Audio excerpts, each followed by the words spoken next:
Well, we've heard about staff shortages and budget crunches at many local school districts. Today, we have the story of a superintendent who is taking the wheel of a chronic employee situation by answering his own help wanted ad. Paula Tubman traveled to Saline, where the district's top boss is pulling double duty as a school bus driver.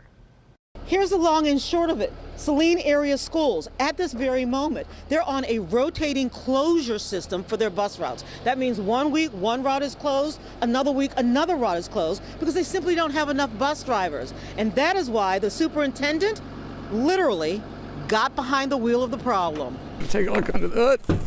Job one, bus checks. We're checking tread depth. There are numerous safety checks before a bus driver carries our most precious possessions to and from school. I'm going to do one more check here to make sure this is open.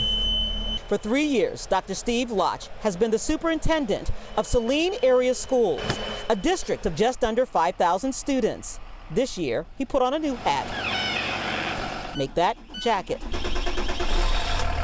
He became a bus driver to help shore up his fleet staffing. We have been short-staffed with bus drivers for several years. I've been in this role for 8 years, and for that whole time, we've been short-staffed. But how many routes do you close, or have you had to close? Well, we've had to close a couple at like 1 week. We'll say, okay, these two routes are not going to be going on a certain day of the week. This summer, Dr. Lotch made that Dr. Bus driver, got trained, obtained his Class B commercial license, and... Good morning, everyone. Good morning. Good morning. It gives me a chance to connect with students. When you're a superintendent, many of your issues and things we're working on are working directly with adults, whether that's teachers, staff, or parents. But driving a bus gets me more connected with students than I have been in a long time. I like it that the kids get to see it, the parents get to see it, and he leads by example. As a substitute driver, still in training, his early morning, still dark out route picks up high schoolers. Good morning. Route 2, the elementary kids. Hi, everybody. Do you have a good Halloween? And then, after his route, he makes a bust from the bus. Hi, Hank.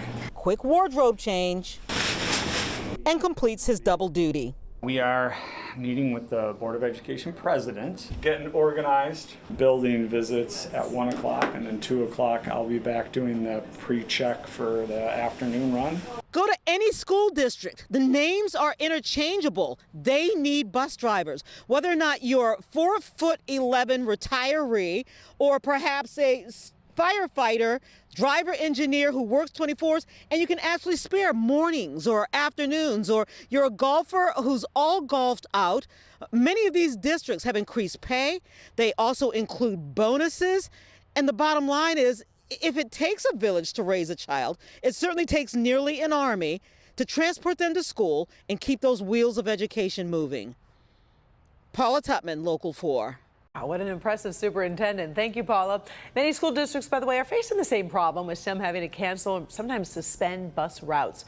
It is another reminder, if you're remotely interested in being a school bus driver, now is really a good time to reach out to see if you might be a good candidate.